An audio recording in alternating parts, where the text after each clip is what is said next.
Hi, this is Ranger Kabunski. In this video, let us take a look at the different boots worn by the U.S. Armed Forces. Thank you to Life is a Special Operation channel for this content. Okay, let's go. Let's talk about boots, considerations, and what are the best boots for the military and for special operations.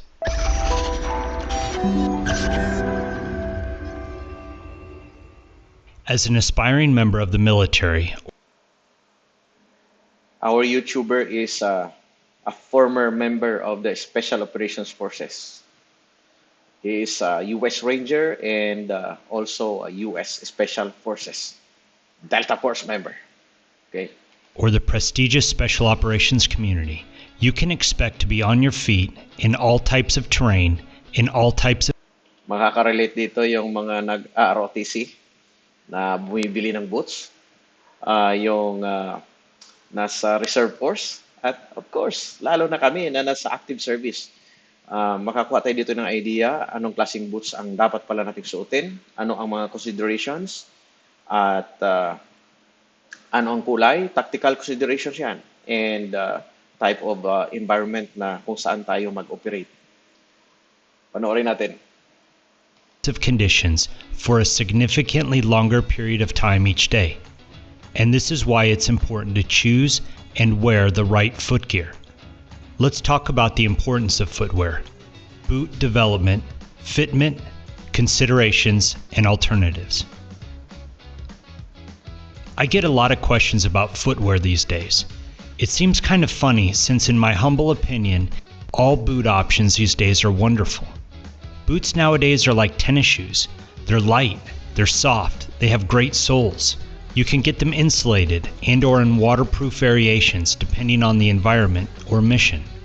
Yes, footwear is important. Hindi pwedeng porma-porma lang ha, mauna ang porma, sunod-sundin natin dahil sinusuot ng kano.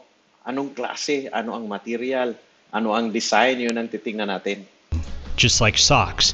But the fact is, having good boots or great boots isn't going to get you through special operations training. Being physically and mentally prepared will. When I joined the Army, we all wore black leather boots. I called them leg boots. They had a rock-hard sole, which my buddies and I called the reindeer sole, and we had to polish them every single day. Parang kamukha nung ang tibay, yung para issue noong 1980s, 1990s, ang tibay yun. Ngayon, meron ng field boots and of course, Altama. If you were in a jump unit, you could wear jump boots. Jump boots have a higher quality leather. Para sa mga SF yan. Sinashine nila. Alam mo yung mga SF, super forms, di ba? Nagsashine yan sila. Ang Ranger, SR, super rugged naman. Walang shine-shine. Minsan nadadala pag andyan na sa garrison, hindi pa rin nagsashine. Ngayon, iba na, nagsashine na kami. With finer pores, and you can really shine them up. But they also have a rock-hard sole. It's made out of leather or sometimes rubber with a Goodyear weld. If you had a cool first sergeant, you could wear jungle boots. There were two types of jungle boots. Bakit niya binanggit ang first sergeant, hindi officer? Kasi sa US Armed Forces, napakalaki ang role ng first sergeant, yung non-commissioned officer. Sila yung institution sa units hindi naman ang officer. So kapag simple lang na mga itsura ng sundalo, gupit, anong klaseng uniforme yung sinusuot, ang first sergeant ang maniningil sa inyan, mamalasing ka kay first sergeant.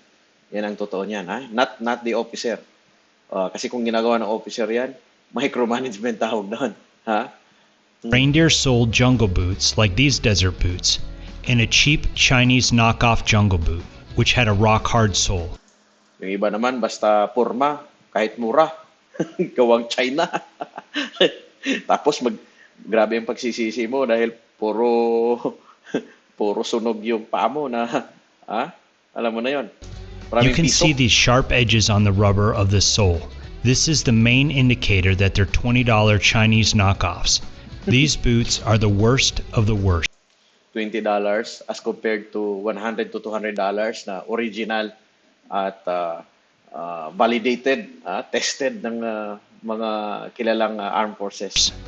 I was also given a pair of Matterhorns for cold weather. I got to wear these boots in Korea, but when I was in the 101st Airborne Division, only the Pogues wore these Matterhorns. It was kind of a stupid shame, because the truth is that they're very warm and they're very light. I trained for and I went through selection in leg boots, but by the Sa kanila, kung winter, kung summer, iba yung susuotin na boots. Yan ang benefit ng isang advanced country, yung military ng first world country. They have the luxury. Alam mo yung yung United States of America, more than 600 billion ang kanilang defense budget. At magre-reflect yon sa klase ng gamit meron sila. So, kahit gusto mo natin na we have the best equipment, babalik tayo. Magkano lang ba yung budget natin? So, yan ang isa sa intindihin din natin, context tungkol dito sa pagandahan ng gamit. time I started to go through the Q course, we were allowed to wear Welco jungle boots. I'll never forget getting my first pair of Welco jungle boots. I thought I was cheating. Ganito yung itsura ng mga boots na 1980s, no? Yung panahon ni Marcos. Dahil mayroon pa noon nakakuha tayo sa PX ng kano, no? Yeah, ganitong itsura na. Couldn't believe that my feet could be so happy. It was like wearing my favorite running shoes.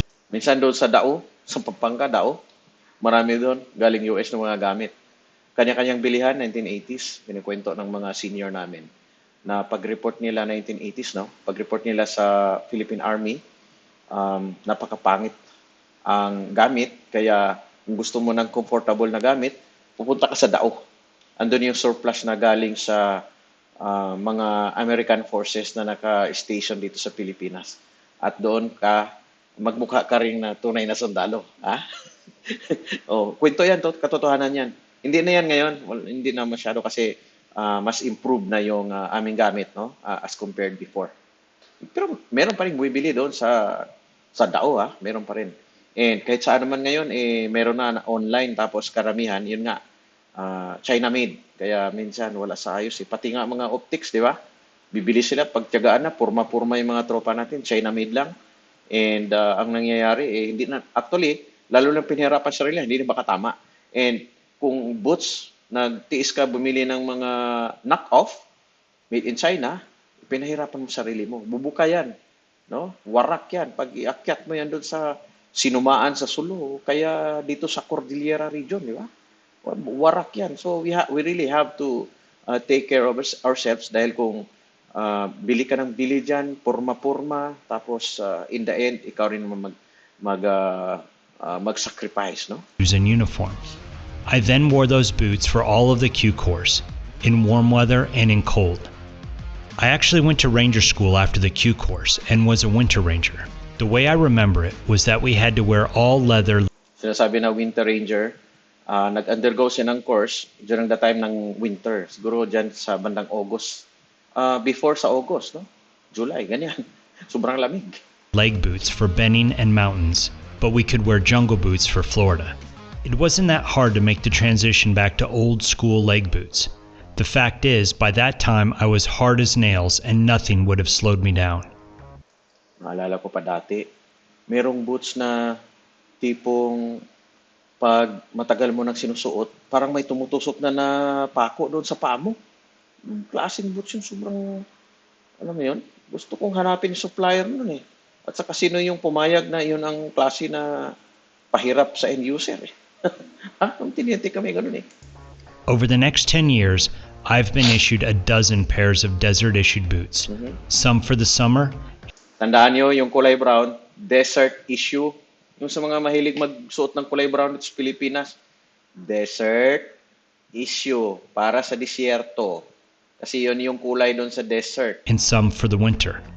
I'm not a gear guy or a guy who likes to have a stockpile of new boots in my garage, so I turned most of them down. My last few years in the Army, I switched to Belleville Ultralights because they were cushiony like tennis shoes and super light. Let's move on to considerations. I'm not even sure that Fitment is a word. Nako, nakaka-relate ako. Nung nag-ranger kami, ganyan, no? Ha? Parang ibutido yung paa eh. Sa tagal ng paglalakad, basa, bundok, akyat, putikan. Ganyan ang mangyari. Kaya nagdadala kami, meron din kaming TTPs, techniques, tactics, procedures. Nagdadala kami ng um, pangpadula sa paa namin, no? Meron kaming parang wax. Ano bang pangalan no? Nalimutan ko. Meron kaming dala, no? Para dudulas lang. At ako mismo, maniwala ka sa akin. Ako ang ginawa ko, hindi na ako magmedyas. Oo, so sinanay ko yung paa ko, kumapal yung paa ko, hindi na ako nagmemedyas. Sometimes I think I've just spent too much time in the Army. Either way, it is essential that your boots fit properly. If you have skinny feet, then make sure you get a narrow boot. If you have wide feet, then get wide boots. If you need high arches, then get Yung may nakalagay na halimbawa 10.5 W wide, para dahil sa ano yan, yung bata pa sila, mahilig magpaa-paa. Yung mga taga-prom di kagaya ko, malapad masyado yung paa kasi lagi man nakapaa-paa punta sa school, papunta sa farm. Kaya lumapad ang paa, hindi siya yung parang yung makitid ganyan, yung sabi niya, skinny foot. boots with high arches. I think you get the point. You are going to suffer if your boots don't fit properly. Yan na, kapag patsamba. So, importante, ang suotin mo, tanggapin mo na boots. Huwag kang pumayag na bigyan ka na lang ni supply sergeant na ill-fitting sa'yo. Ibalik mo, no? Ibalik mo. Karapatan natin yon. Bakit natin pahirapan maging ganyan ang paa natin? I've seen grown men cry because their feet hurt so bad. So do yourself a favor and buy comfortable boots that fit, not the ones that have a cool name brand. I've already made a video about underwear and socks, but the key takeaway is to only wear wool socks. Cotton is a no-go, and so when you go buy your boots, bring your wool socks along with you. Personally, I like to have my socks a bit snug on my feet, and my boots big enough to have some wiggle room. I would much rather have a boot that's too big than one that's too tight. Guys who like to keep Tama yun. Mas maganda yung medyo maluwang ng konti kaysa yung sobrang masikip. Nako, talagang sobrang pahirap yun pag sobrang masikip. Tapos yung kuko mo, lalo na kapag pababa ka sa bundok, yung kuko mo mangingitim. Yan. their boots really tight usually suffer when their feet swell in the heat or after a full day of movement. The key to successful hiking and patrolling is to make sure that you break in your boots. You will positively regret showing up for advanced military Break in, i-rock march mo muna, paikot-ikot sa kampo, para, parang sasakyan din yan. Luluwang mo na ng konti, maramdaman mo kung may problema. Kahit sa biking, ganon din, no? Yung cleats, magsuot ka ng cleats.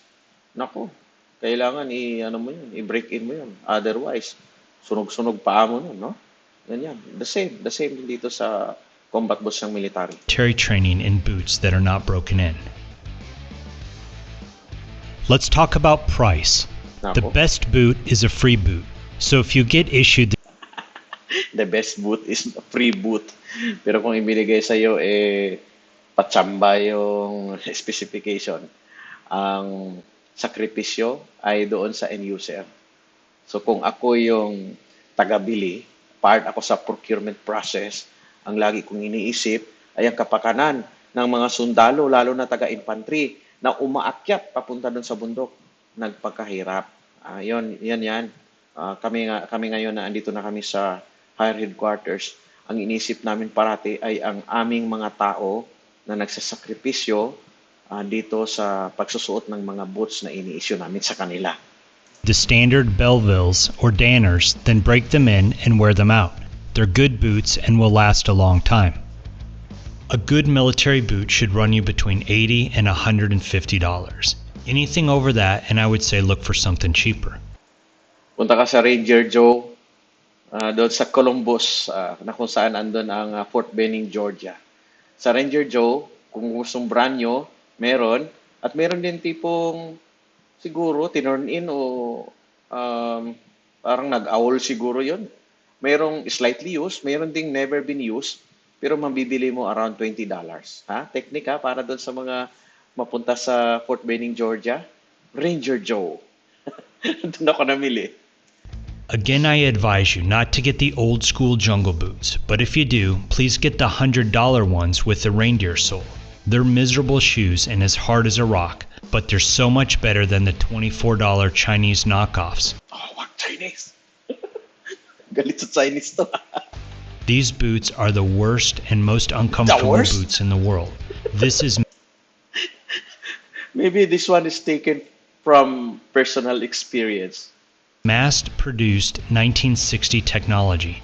Trust me, they're going to destroy your feet. Please stay away from them. I recommend a very soft boot.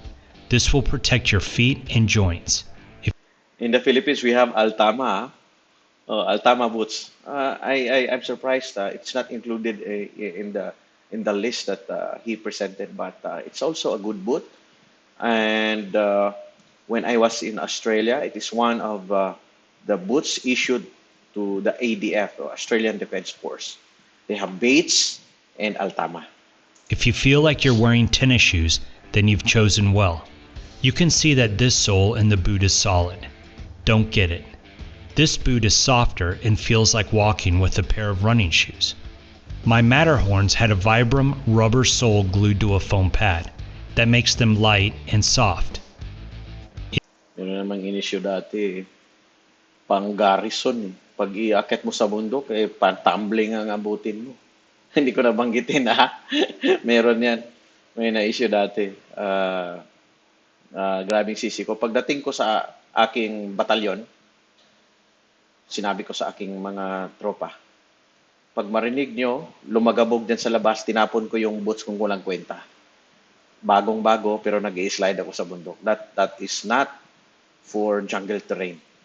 So, isang madaling araw, itinapon ko, naglagabog.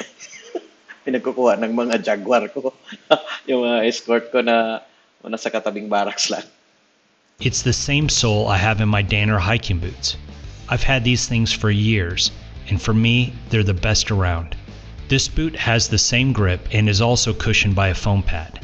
This is the best of both worlds. The lighter the boot is, the less strain your muscles and joints will feel over time. So please always get light boots. Okay, to Belleville ha. Ang problema hindi pwedeng basta bili dahil sinabi niya na maganda yung boots na yan. Sa Philippine Army, meron tayong regulations. And sa ngayon, ang sinusuot natin dito sa Army Headquarters ay ang field boots, no? And a few years back, ay kasama rin sa standard issue noon ay ang Altama Jungle Terrain at saka meron Garrison boots. So, hindi yung parang, bili tayong Belleville dahil sinabi doon sa video. Hindi ganun yon. Okay? So, meron kasi tayong tinatawag na uniform board. Ina-approve kung anong klaseng boots ang pwede na ating suotin. And ulitin ko, kapag yung mga nagsusuot ng brown, desert boots po yan. Desert boots. Hindi para cool tingnan. Okay? I've never been a fan of the ripple sole boots. They're just too heavy. It's also important that you buy the right kind of boot for your ankles. If you have weak ankles, then get a boot that has strong ankle support or a boot that you can firmly lace up. You can also buy boots with wide soles, or buy a boot where the sole sticks out 4 to 6 millimeters wider than the boot. This will give you a nice and secure platform upon which to rest your foot. I would even recommend jumping in your winter boots. The added support of the full leather and insulated upper can protect your ankle from an injury during your PLF parachute landing fall. Sa mga mag-airborne yon, may tinatawag na PLF, tumbling-tumbling, galing ka doon sa, ang practice ay galing sa M35 track, o ngayon sa KM450. Kung may nahina yung boots binili mo, nako, hindi ka ka-graduate na pilay ka na. The Green Beret in this image is wearing civilian boots, but he has his ankles wrapped for extra support. Thankfully, I have really strong ankles, so buying boots has never been about having ankle support for me. Nonetheless, I buy all of my boots in wide, and I prefer to have boots with soles that stick out wider than the rest of the boot. Like all tools, you need to pick the right one for the mission. If you're crawling around in the jungle fighting the war on drugs, then you are going to be constantly wet. You need to get a boot. Yan ang marami sa atin. Jungle terrain. Oo, kung taga Central Mindanao, meron ding Ligwasan Mars. So kung ano supposedly ang terrain na kung saan ka mag-operate, ganun ang klase na boots na meron ka. Okay? Hindi yung ang nangyayari kasi sa atin. Issue natin ng isa, para sa kahit saan na yan, pwede na yan. Pwede na yan, sabi. Boot that has vents for the water to leak out of and to be made of materials that dry quickly. If you are hiking or patrolling in the mountains in the winter, then you need some good leather boots with thin slit to keep your feet warm. Gore-Tex and leather boots will protect you from the rain and splashing in puddles. But if you are really going to get wet, as in the type of fun Ligwasan Mars, yung mga Ligwasan boys dyan. Nakaka-relate ba kayo dito? these guys are having, then it's important to buy boots that dry quickly. And so if you think you're going to be doing this type of patrolling, then I recommend getting a thin pair of jungle boots with a synthetic mesh that dries quickly and allows the water to drain out. Let's finish off by discussing some alternatives. Yung may butas sa gilid, para lalabas yung tubig. Special operations guys are generally allowed to have relaxed grooming standards. This means that they don't have to wear military-issued boots all of the time. But this is not for most members of the military. If you are in a conventional military unit, then your first sergeant is going to tell you about First Sergeant, NCO of Empowerment. Oo, sila yung institution when it comes to discipline, grooming, yan. Trabaho nila yon. Hindi ng isang colonel, general, lieutenant colonel, mga first sergeant or mga NCOs, yung sergeants, no? what boots you're authorized to wear. So know your branch's regulations and go buy the lightest, softest, and best fitting boot that your first sergeant will tolerate. And then if and when you make it into the special operations community, you will be issued the appropriate Ayan. So naipaliwanag ko sa inyo kind of yung- foot gear required for extreme napaliwanag ko sa inyo yung iba't ibang mga boots, situations So like yan, Ito, akit-akit sila sa bundok, Tingnan mo? So, ano ang klaseng boots ang suotin mo kapag ganyan? Andyan sa ice ang pupuntahan mo, di ba? So, ganyan ang mga example. Oo. At, yan, bakit ko binigyang tiin itong content na ito ay para ma-educate ang lahat na hindi pang forma-forma lang yung boots, may mga purpose yon kung bakit ganun ang design, ganun ang color, at ano ang mga considerations mo pag bibili tayo nito. Hindi tayo pwedeng pumantay doon sa kagaya nito, US Armed Forces na napakarami nila ng pondo. Yung defense budget nila malayong malaki, kaya kahit free boots, yung sinasabi niya na free boots na issue sa kanila, napakaganda. Okay? But we always want to have the best equipment para sa atin dahil ang magsasakripisyo ay yung ating mga sundalo. Kapag bibili tayo ng mga gamit, parati nating iniisip ang kapakanan ng mga tropa na andon sa front lines. So I hope you learn something from this video at i-share ninyo para malaman ninyo that we really have to take care of ourselves sa pamamagitan ng pagbili ng tamang equipment. So we buy the correct boots that will benefit our soldiers, no? Yung tayo pag personal natin bibilhin, alam natin ang mga considerations, yung purpose, yung weather, terrain, of course yung bulsa. yung kung alin yung kasya sa bulsa. Pero pinaliwanag din doon, naghahabol ka ng tag $20 lang, gawa ng China, pero magdurusa ka naman. Ayan. So, again, I hope you learned something. Share this video and sending my good vibes from the Army Headquarters. Bye-bye.